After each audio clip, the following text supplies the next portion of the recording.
What's good, fam? Let me lock you in quick. Drake just pulled a new move that got the whole timeline calling him Karen Kardashian. He low-key tried to clown Kai Cenat with a forehead flick in his photo dump. And on top of that, he almost slipped Kendrick's name again in those subliminals, like he still can't sleep after that L. I got the new angles, the petty receipts people claim they saw, and the part that might actually hand you a if this rumor's real. Stay with me because every minute is a new hit to the image. Here's how it started looking goofy. Fans swear Drake tossed a forehead shot of Kai in his little collage like he was doing Comedy Hour. No hard tag, just a petty pic that the internet read as him clowning. Alleged? Yeah, but the reaction was loud. Kai went live and kept saying, why would he post this? Like bro was truly blindsided.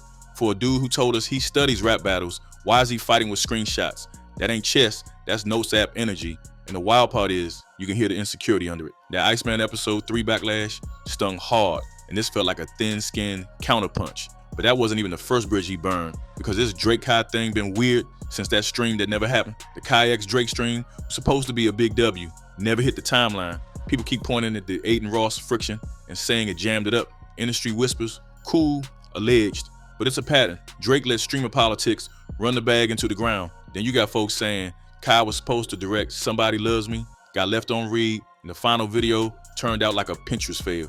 Again, that's the chatter, not confirmed, but look at the rollout. It plays like bad politics and worse decisions. Drake keeps choosing clout vibes over real relationships, and in the streaming world, that's an instant L. And just when it could have cooled off, Iceman 3 dropped and poured gas on it. Let's talk Iceman episode 3. People calling it mid is generous. The whole Karen Scorsese bit, Karen Tarantino cosplay, it's like he's trying to win Sundance with captions instead of bars. Music not connecting, persona reading, try hard. You're not cooking, you just plate decorating. And instead of taking it on the chin, my boy starts getting personal with folks who react to it. That's how you turn critique into beef. Kai wasn't even the harshest voice, and he still got that forehead jab. Petty ain't strategy. This energy, it keeps cycling back to the one elephant he won't name, because low-key, he's still playing around Kendrick. He won't say Kendrick Lamar directly, but you can hear those little brushstrokes like he wants to reopen the fight without stepping fully into the ring. He teased shots, danced around it, and now people hear him baby jabs again in his latest bars, which makes him look stuck in that moment. He lost a feud and won't admit the L. It's like he's allergic to closure, and then he adds a new mess on top that could be career smudging if it pans out. The Kim thing. The Italy post got the room buzzing. Kim Kardashian dropped a collage from Italy. Fans matched the balcony columns, and the vibe to the spot Drake was showing off from his tour stay out there. Timeline overlap, same location energy. Do we have confirmation? Nah, this is social media, detective work. But once the internet starts seeing patterns, it runs, and this one sprinted. Folks are already calling him Karen Kardashian, like they pre-writing the reality show Lower Thirds. But it got louder when the lyric hunters showed up. They pointed at Doghouse, the track with Yate and Julia Wolf, and people pulled lines like she in Hidden Hills in a glass house, and shout out to her ex, he'll crash out. Everybody knows who lives in Hidden Hills. Everybody knows which ex has been called a crash out 1,000 times. Again, we're talking fan interpretation, not certified shots, but perception is the whole game. If Drake's teasing a Kim play to poke at Ye, that don't read dangerous. That reads desperate, especially from a dude who once stood next to Ye on stage when Ye was begging for his family back. That's not mysterious, that's nasty work. And I gotta ask, at what point do the fans just fall back and say, he's doing too much? The timeline's already dragging his hairline and wig rumors like it's community service. Not facts, just jokes. But when the public decides you're the clown of your own circus, that stuff sticks. You're supposed to be the big dog. You looking like the guy arguing with chat about forehead angles. Meanwhile, Kai Cenat is the biggest pipeline to the young audience you can ask for. Picking a fight with him over a reaction? That's a self-sabotage masterclass. What's making all this worse is the missed opportunity. Kai been way more positive than most about Drake historically. He clowned some stuff, said Kendrick won the beef, sure, but that's the culture. You handle it, you pull up, you laugh it off, you build. Instead, Drake let that weird jealousy energy creep in. It's like he can't handle someone not calling him the GOAT on command. That's how you end up leading the Legion of Lame. For real, and if you think this stops with one forehead pick, nah, this is the type of petty that snowballs into a full stream world blackout. Because if Kai fully flips on him, that audience is impressionable and massive. They pick sides quick. If they see Drake is corny for firing at a creator they trust, the music streams and the vibe shift with it. You can't tour your way out of community L's. We seen that happen to artists who thought they were uncancelable. First you lose the cool, then you lose the clicks, then the rooms get smaller. And here's the craziest part.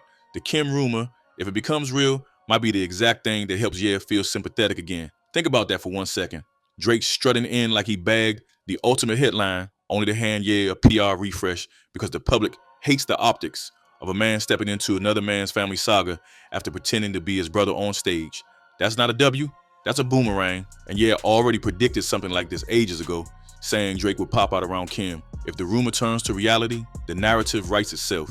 Drake looks thirsty. You looks like the guy who got played. People love a comeback story when somebody got done foul.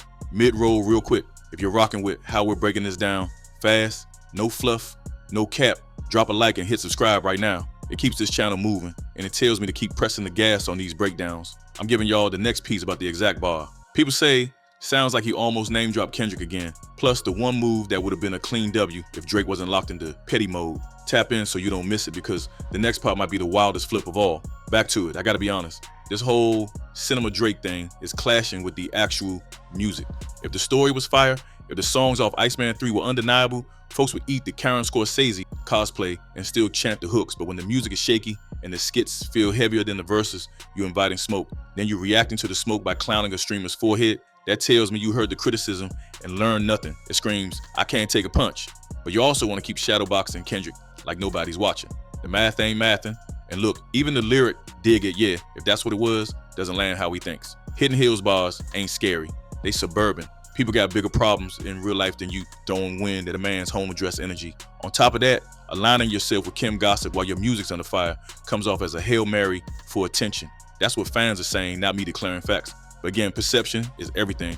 Artists live and die by how cool they look in motion. This motion is weird. The messed up part is there was such an easy you sitting there. Drake could have taken the critique, popped out with a tight, focused EP where he actually addresses the K-Dot saga, addresses the Meek to Pusha T history, owns the L's like a grown man, and then does a real sit down with somebody who won't softball him. Then pull up the Kai string for real, not on passive aggressive timing, and let the jokes fly. That would have won back the room. Instead, he's curating collages and allegedly throwing subs about Hidden Hills like an HOA president with a mic. But I ain't even hit you with the next piece that exposes why the streamer world is about to close ranks on him if he keeps this up. Because the minute one creator feels like you using them as a prop or a punchline, all their homies take notes. That turns one little forehead joke into a pipeline problem. And that, more than anything, might be what finally makes Iceman melt for real. Here's where it gets ugly for real. Streamers move like a neighborhood. One goofy move don't just hit you with one creator. It makes the whole block side-eye you.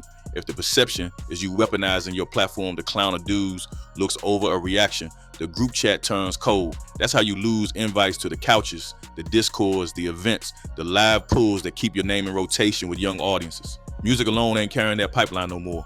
Brands ask, who can bring to the table? And if Kai Cenat says you're a corny guest, that echo be loud. That's the difference between a moment and momentum. And right now, Drake is risking momentum for a meme that ain't even funny. And don't get it twisted, I'm not saying Drake gotta bow down to any streamer. I'm saying respect the ecosystem the way you want rap respected. If you got an issue with a take, spin back with charisma, not a collage. Pull up, laugh, cook some jokes, drop a snippet that shuts everybody up. That's a W. This forehead angle, that's a panic button. It's like he thinks he can bully vibe checkers into loving Iceman 3. The internet don't move like that. You press them, they drag you longer. That's why I keep saying this move is an L clocked in broad day. Now let's circle back to that Kim Kardashian rumor, because this is where the optics go from corny to foul. We all watched that Free Larry Hoover show where Ye and Drake shared a stage, hugged it out for the cameras, and Ye literally poured his heart out trying to get his family back.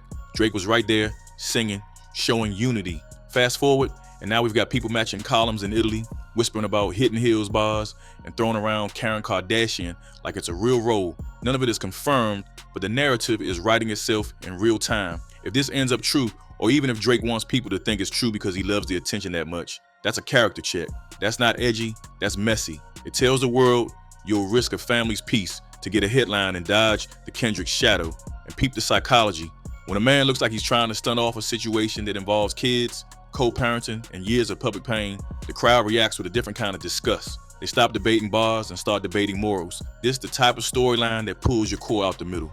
Folks who grew up on Take Care and Nothing Was the Same don't want to see their favorite turn into a gossip column villain. That's when Stan Hart's turn into cold critiques, and the same people who defended you for a decade start saying, bro changed.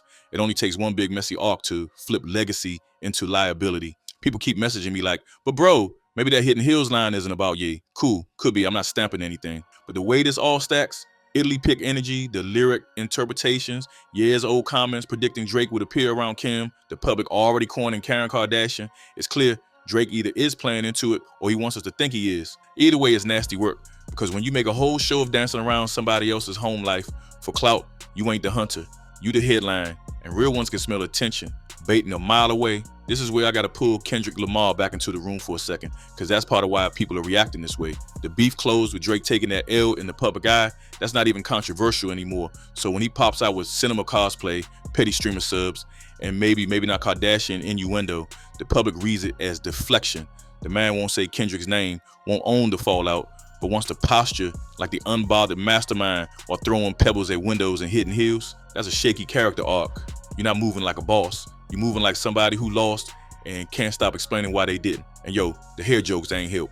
Again, rumorville. The timeline stays, clowning wig talk, extension talk, lace front talk. I don't care what a man got on his head. That's his business. But when you dish it out about somebody else's forehead and the internet already got a folder on yours, you feeding the beast. If you're the butt of your own runtime, you can't direct the scene back to cool. That's why the Karen Scorsese Tarantino narrative hits so hard. Because the vibe says, bro wanna be the director and the star, but the plot is mid. If the music was undeniable, none of this sticks. The music ain't undeniable right now. So every petty move gets amplified. Now, there is a way out of this. Easy. Not painless, but easy. Drop the defensiveness for one project and talk like a grown man. A clean EP, minimal features, no algorithm bait, just unapologetic honesty. Mention the Kendrick situation without trying to spin it. Say the quiet stuff.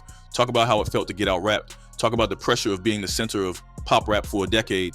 Say why you pivoted to cinema aesthetics. Admit where you fumbled. Then touch the streamer world the right way. Sit down with Kai, not on micromanaged PR lock shit, but on real timing. Let him crack jokes. Laugh at yourself. That's how you turn a dragon into a reintroduction. People respect accountability more than perfection. That's how Meek Mill regained grace after back-to-back. He leaned into the truth, rebuilt, and popped back with championships. It can be done if you stop acting like you ain't never slipped. The other path is even simpler. If the Kim rumor is false, say it clean and loud. Kill the noise. Don't play coy to keep eyes on the timeline. You either care about the music or you care about trending. If it's true and you really outside on that, then you gotta know it'll shift how people treat you forever. It's one of those can't go back moments. It might keep you in headlines, but it'll drain your respect account. You don't want to find out the hard way that the general public can forgive L's, but they don't forgive cornball moves that hit real life families. And while we're here, let's address the he studies rap battles myth. A tactician doesn't go low on look jokes and call that strategy. A tactician isolates the real threats, answers them convincingly, and builds new ground. Right now, the real threat to Drake ain't Kendrick, ain't Pusha T, ain't Jay-Z, ain't Tyler, the Creator, ain't Childish Gambino. The threat is the image of a dude who can't take critique, who's begging for approval with gimmicks, who picks fights where there should be collaboration, and who lets insecurity bleed into every rollout. You can be the most talented man in the room and still lose the room if your energy is wrong. Streamers are the culture's loudspeakers. That's where your next generation of fans hang out for hours, every single day. You don't win them with passive-aggressive collages. You win them with presence and humility. Pull up, tap into their world, let them cook you for a second, then play them something undeniable. If the music is fire, even your haters got a nod. But if the music is shaky and the attitude is salty, they're gonna run up the jokes and turn your drops into laugh tracks. That's how a superstar becomes a running gag, and that's why I keep saying this. Kai's situation is bigger than a meme. It's a mirror, and the reflection ain't flattering. I know some of y'all gonna say I'm being harsh. Maybe. But I'm rooting for the culture, not the corniness. I watched Drake be the soundtrack to summers. I know what it looks like when he in kill mode. This ain't that. This is him trying to cosplay his way out of a rut. That might work for a promo week, but it's not a career plan. And if the Karen Kardashian storyline turns real, that's not just a promo choice. That's a reputation choice. You could accidentally hand Ye a sympathy arc he ain't had in years. Imagine Drake thinking he broke the internet, and instead the internet goes, "Them, they did Ye dirty." That's the boomerang I mentioned. You throw it for attention, and it comes back as karma. I'm gonna keep it a buck before we wrap. Drake could walk this back in 30 days if he wanted. Cut the passive subs. Stop trying to out-cute criticism. Put the cinema on ice. Put the insecurity on airplane mode. Pull up where the culture lives. Take your jokes like a man. Then run a clinic with records that feel like truth, not theater. If he does that, the same folks calling him Karen today will be calling him King next summer. It's that simple. But if he doubles down on petty, expect more forehead flicks, more eyebrow emojis from the fan base, and more creators closing the door. And if the Kim situation keeps getting oxygen, expect a level of backlash that promotion won't solve. So I'm going to ask you straight up, what's the bigger L here? Clowning Kai Cenat over a reaction, or hinting at Kim Kardashian in a way that makes you look like you playing with a family for relevance? Which one hits your respect meter harder? Drop your take in the comments, go crazy, but keep it solid, no weird energy. If you rock with this breakdown, hit that subscribe right now and run the like up, because I got another one coming that dives into the exact bar folks say sounds like he almost said Kendrick's name again, plus a blueprint for how he could cook a real redemption run without the cosplay. Turn the notice on so you don't miss it. We here for W's, not reruns of L's. Stay locked, more heat on the way.